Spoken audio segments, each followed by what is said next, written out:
Herodos asarini kim yozgan? Qaysi asar? Herodos asarini kim Aha. Nodar Dumbazi. Barakalla. Ikkinchi bosqichga o'tamiz.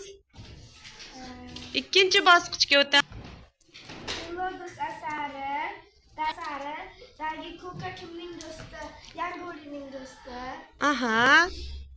Keyingi bosqichga o'tamiz endi. Hamid Olimjon qayerda mudira bo'lgan? Mudirmi? Mudirlik lavozimida ishlagan. Qayerda Hamid Olimjon?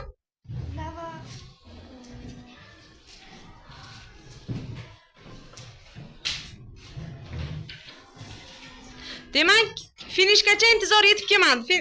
O'tirib olamiz. E'zoza. Boshladik.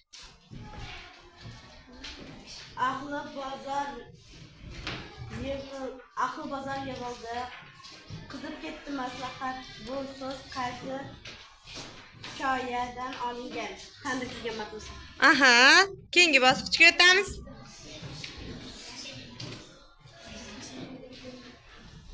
To'g'rilik va egrilik so'zi qaysi asarda edi?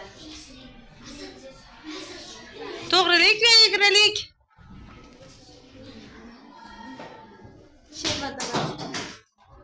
She'r va duroj. Keyingisiga o'tamiz. Tandir kelgan Matmusa asarini kim yozgan? Kim yozgandi buni?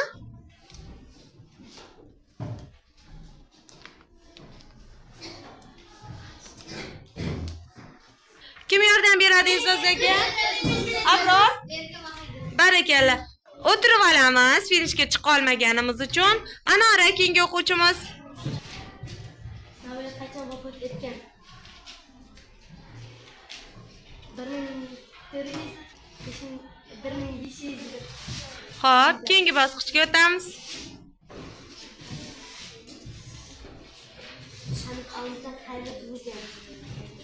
Jizzax shahri. Aha, barakalla. Shabadasi asarini kim yozgan? Hamid Olimjon. She'riy to'plamini. Demak, javob to'g'ri va Anora finishga yetib keldi. Finishda demak, finishdagi sovg'asini olib olsa bo'ladi. Barakalla. Anoraga bitta qarsak.